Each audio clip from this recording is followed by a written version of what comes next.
So ito yung mga DIY na breeding pen natin mula sa mga tira-tirang mga materyales doon sa aking mama, aking utol.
Hawa diha.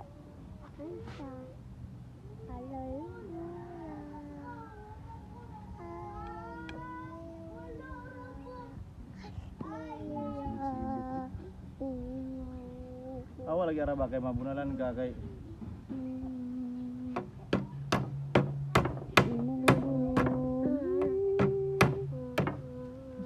Di ko makabuti imong sitsi imo kong gipaling. pwede na nabi, Buhat.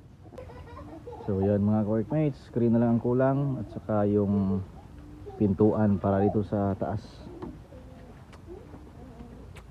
So sarado yung hardware, hindi tayo maka-purchase ng screen. So bukas tutuloy natin to bukas. Sky.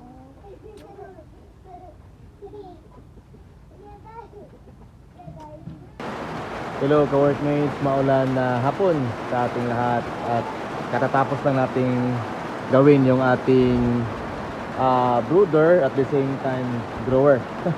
So dito natin ililipat yung mapipisang mga sisiyo at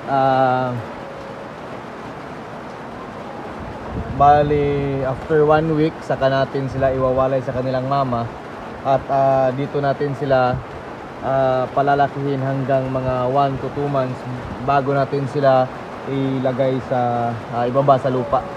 So hindi ko pa natapos yun yung bali yung breeding pen ko at saka paitlogan, pero gagawa ako dyan ng parang growing pen, no? Kumbaga doon natin sila mula 2 months hanggang pang ma-harvest, doon natin sila ilalagay. So tingnan natin tong ating ginawa. So ito yung mga DIY na breeding pen natin mula sa mga tira-tirang mga materyales doon sa aking mama, ano, aking utol. So ito. Linagyan ko yan ng division. Yan. Ang pintuan.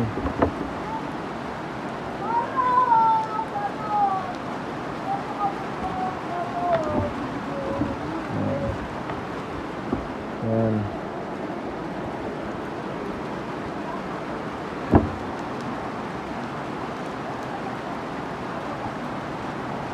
So bali apat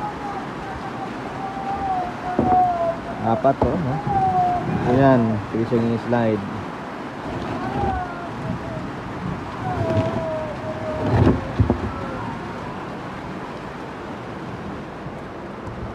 Ayan, so kulang na lang to ng mga sako at karton. Diyan natin nilalagay sa rice hull.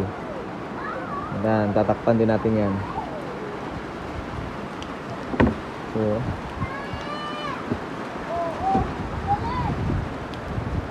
ito yung ating DIY.